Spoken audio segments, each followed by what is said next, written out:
Hi friends, welcome to our channel. நம்ம சேனலில் இன்றைக்கி பார்க்க போகிறது பொங்கல் விழா கொண்டாட்டங்க.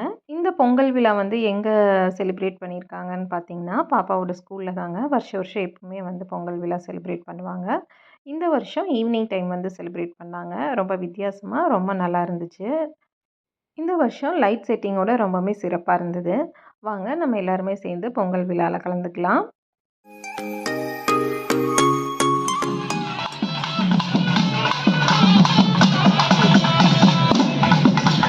ஸ்கூலுக்குள்ளே என்டர் ஆகும்போதே இந்த மாதிரி பொய்க்கால் குதிரை, மயிலாட்டம் போல் டான்ஸ் வச்சு நல்லா வரவேற்றாங்கங்க.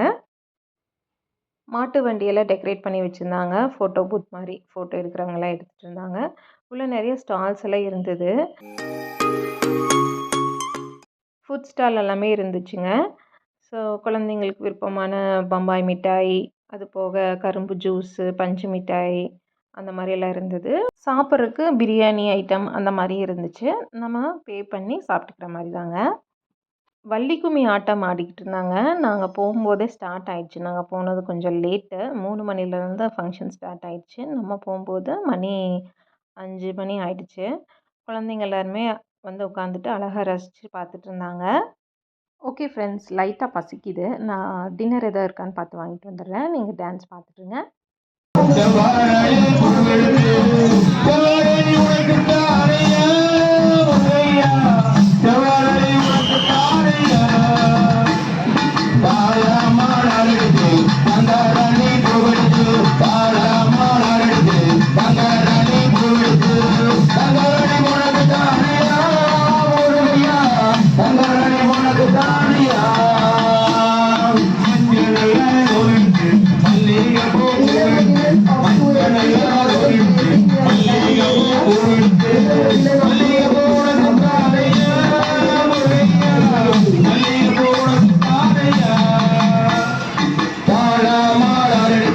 தங்கரளி புவிடுது தாராமாரடுது தங்கரளி புவிடுது தங்கரளி உனக்கு தானையா முருகையா தங்கரளி உனக்கு தானையா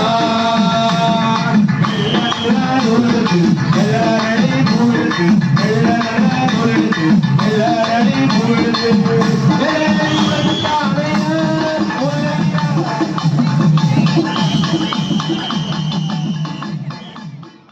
டான்ஸ் எல்லாம் பார்த்து என்ஜாய் பண்ணியிருப்பீங்கன்னு நம்புகிறேன். டின்னருக்கு chicken biryani, chilli chicken, pineapple kesari வாங்கி அதை சாப்பிட்டு டான்ஸையும் என்ஜாய் பண்ணியாச்சு. இன்னொரு சைடு பார்த்திங்கன்னா, இந்த மாதிரி காளை மாடு, நாட்டு மாடு, ஆடு, ஆட்டுக்குட்டி இதெல்லாமே வந்து பார்வைக்காக வச்சுருந்தாங்க. எல்லாமே பார்க்குறக்கு ரொம்ப அழகாக இருந்ததுங்க. ஜாலியாக பார்த்து என்ஜாய் பண்ணிவிட்டு இவங்க கூடலாம் ஃபோட்டோஸ் எல்லாம் எடுத்துகிட்டு அப்படியே டைம் பாஸ் பண்ணிகிட்டு இருந்தோம்.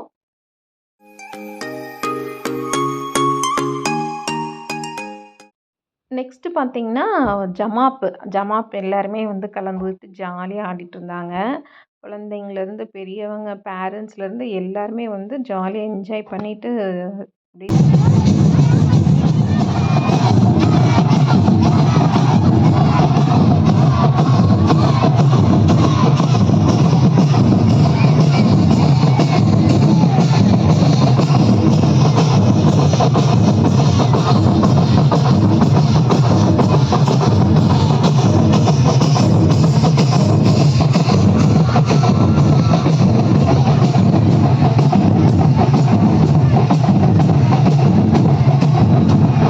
அன்னைக்கு டேவே ஃபுல் வைபோட தாங்க இருந்துச்சு. எல்லாருமே தன்னை மறந்து ஜாலியாக ஆடிக்கிட்டு இருந்தாங்க.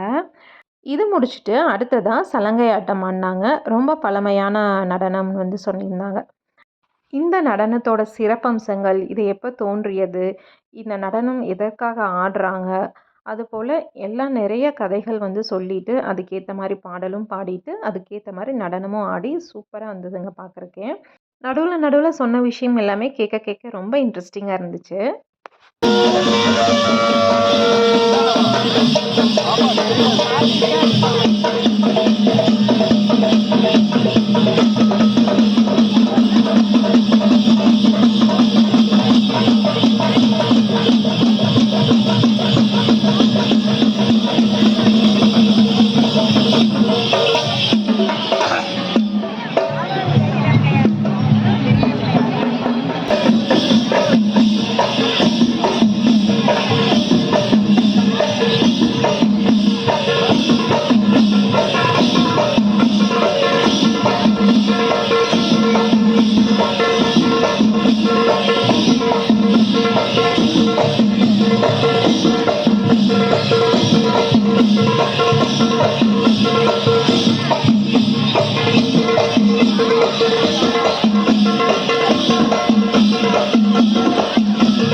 ஏய் சாமி முந்தி முந்தி நாயகரே முருக சரஸ்வதியே சாமி கந்தனுக்கு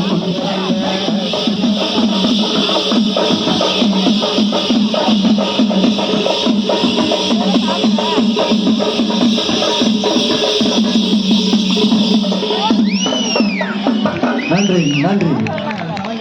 இரவு முழுவதும் ஆரவாரத்தோடு ஆடக்கூடிய ஒரு ஆட்டம். இது கிட்டத்தட்ட 2500 ஆண்டுகளுக்கு முன்பாக ஆடப்பெற்றது அப்படின்னு சொல்றாங்க. அதுக்கான ஆதாரம் என்ன அப்படின்னு பார்த்தீங்கன்னா, தமிழ் கூறும் நல்லுலக அகநானூறு புறநானூறு அப்படின்னு கேள்விப்பட்டிருப்பீங்க. அது அகநானூறு என்று சொல்லக்கூடிய இன்ஸ்டியூட் மட்டும் எதுவும் கிடையாதுங்க, செல்போன் வசதி எதுவும் கிடையாதுங்க. பலர் வாய்ப்பட்டு ஒரு இந்த ஆட்டத்தை இங்க ஆடினாங்க அப்படின்னா டூர் கேட்கலாமா, அப்ப அந்த அளவுக்கு அதோட சத்தத்தை கேட்டிருக்கிறாங்க, வந்திருக்கிறாங்க. அப்பேற்பட்ட ஒரு ஆட்டம், அது கொங்கு நாடு சொந்தக்கமான ஆட்டத்தை உங்க முன்னாடி ஆடிட்டு இருக்கிறதுல பெரும் மகிழ்ச்சி அடைகிறோம். நன்றி, வணக்கம்.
இப்போ குழந்தைகள்லாம் எல்கேஜிலேருந்து பள்ளிக்கூடத்துக்கு போகிறாங்க.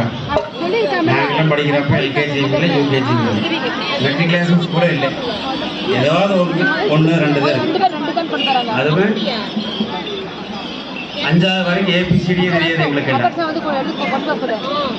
அப்படித்தான் அன்னைக்குள்ள படிக்கணும். ஆனால் அவனா சொல்லி கொடுக்கணும், காங்காச்சா வாய்ப்பாடு பார்க்கணும். அது வரைக்கும் இதே எனக்கெல்லாம் சொல்லி கொடுத்தேன். நான் படித்ததுமே வெறும் 7வது தான். 7வதுக்கு மேலே தான் 5வது 6வது 7வது தான் போய் ஏபிசிடி இதெல்லாம் சொல்லிக் கொடுப்போம். அப்போ அந்த அளவுக்கு பள்ளிக்கூடம் அப்போ இருந்தது. இப்போ குழந்தைகள்லாம் எவ்வளோ செல்வம், படிப்பு செல்வங்கிறது மிகையில்லாத ஒரு செல்வம். படிப்பு செல்வங்கிறது இப்போ இந்த காலகட்டத்தில் எல்லாத்துக்கும் கிடைக்குது. அந்த படிப்பு செல்வத்தில் எல்லாருக்கும் பயன்படுத்திட்டு அவங்கவுங்க வாழ்க்கையில் அவங்கவுங்களுக்கு என்ன பிரியுமோ, என்னென்ன பிரியப்பட்ட தொழில் பண்ணுறோம்னா, சரி பிஸ்னஸ் பண்ணுறவங்க, வெளிநாடு வேலைக்கு போகிறவங்க எல்லாருக்குமே போகணும், எல்லாருமே சந்தோஷமாக இருக்கணும். அது சின்ன வரி, ஒரு 4 வரி பாருங்க.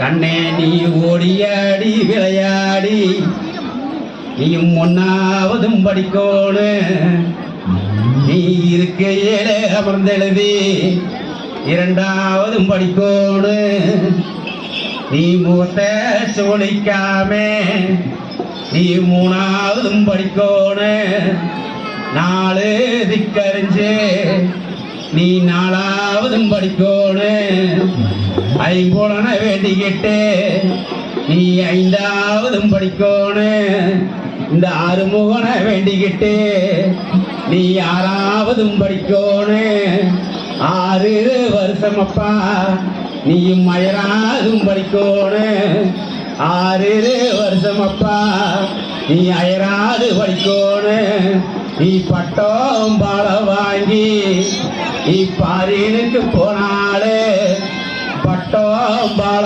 வாங்கி நீ பாரினுக்கு போனாலே, இந்த பள்ளியே மறவாதே, இந்த பள்ளியே மறவாதே, நீ குபேரணியாகி நீ குபேரணியாகி கோட்டைக்கு போனாலே செங்கோட்டைக்கு போனாலே இந்த குருவே மாறவாதே கற்றுக் கொடுத்த குருவே மாறவாதே நீ குருவே மாறவாதே நம் குழங்காக்க வேணுமையா நீ குருவே மாறவாதே நம் குழங்காக்க வேணுமையா கூட இருந்து பார்த்தோன்னு தண்டாயுதவன சாமியே.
நன்றி.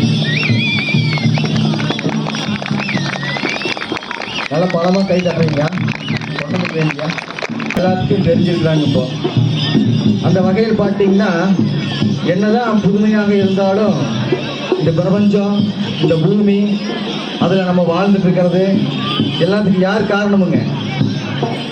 அவனன்றி ஒரு அணுவும் அசையாது.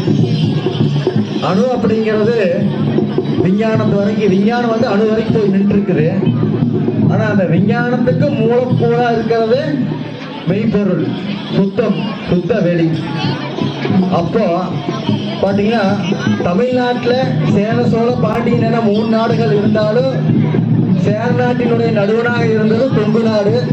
இந்த கொங்கு நாட்டினுடைய எல்லை எது வரைக்கும் பார்த்தீங்கன்னா குடகுமலையிலிருந்து குளித்தலை வரைக்கும் பறந்து விரிஞ்சிருந்தது. சுமார் 6000-7000 ஆண்டுகளுக்கு முன்பாகவே ஒரு வேளாண்மை செய்யக்கூடிய தமிழ் குடிகளாக வாழ்ந்தவங்க இந்த கொங்கு நாட்டு பகுதியில் இருந்தவங்க. அப்படின்னா என்ன வேளாண்மை அப்படிங்கிறது? தானும் உண்டு, தன்னை சார்ந்து இருக்கிறவங்களுக்குமே உணவு கொடுக்கறது வேளாண் விவசாயினுடைய கடமை. அப்பேற்பட்ட ஒரு பெரும் பேறு பெற்றவங்க தான் இந்த கொங்கு நாட்டு பகுதியில். அப்போ ஒரு சொந்தம்னா என்ன, ஒரு பந்தம்னா என்ன, ஒரு திருமணம் எப்படி செய்யணும், ஒரு கோயில் விழாக்களை எப்படி செய்யணும் அப்படின்னு அந்த காலத்திலேயே வழிவகுத்து கொடுத்துட்டு போய்க்கிறாங்க. அந்த வகையில் மிக சிறப்பாக இந்த மடத்தினுடைய வளாகத்தில் பொங்கல் விழாவை எடுத்து சீரோடு சிறப்போடு செஞ்சுட்டு இருக்கிறதுல மிகப்பெரிய ஒரு மகிழ்ச்சி. நம்மளுடைய பண்பாடும் பாரம்பரியம் இதுவரைக்கும் இருந்துட்டு இருக்குது, உயிர்ப்பித்தோடு இருந்துட்டு இருக்குது. அப்படிங்கிறது இன்னைக்கு நடந்துட்டு இருக்கிற நிகழ்ச்சிகள் ஒவ்வொன்றுமே அதுக்கு ஆதாரமா இருக்குது. இனி வரக்கூடிய நிகழ்வுகள் ஒவ்வொன்றையும் பார்ப்போம். இதோ உங்களுக்கான அடுத்த ஆட்டம். நன்றி.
இப்போ அஞ்சாணி தங்கம்மே கண்ணே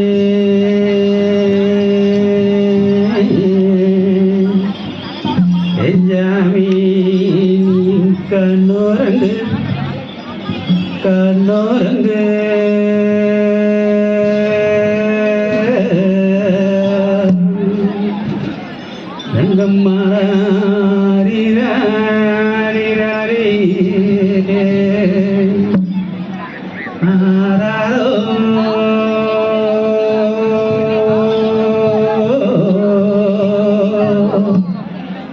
எஞ்சாமி செல்லம்மே நான் தவமா தவமிருந்து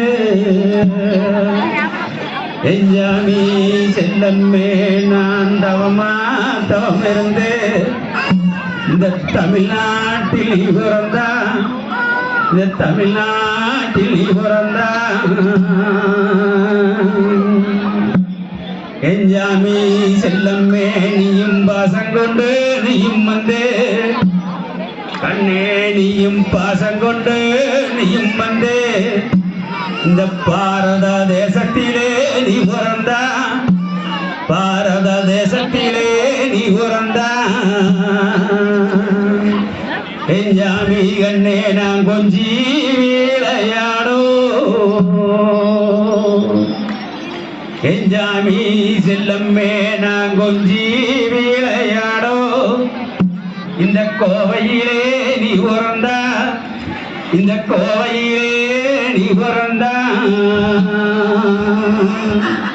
கண்ணேந்தாளுக்காரனை பூ போலே எஞ்சாமி செல்லம்மே அந்தாளுக்காரனை பூ போலே நீயும் அழகோடனே நீ பிறந்தா நீயும் அழகோடனே நீ பிறந்தா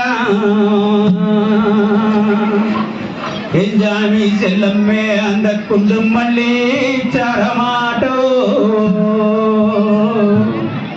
தங்கம்மே அந்த குண்டு மல்லி சாரமாட்டோ நம் குழங்கா கோணி பிறந்தா நம் குழங்கா கோணி பிறந்தா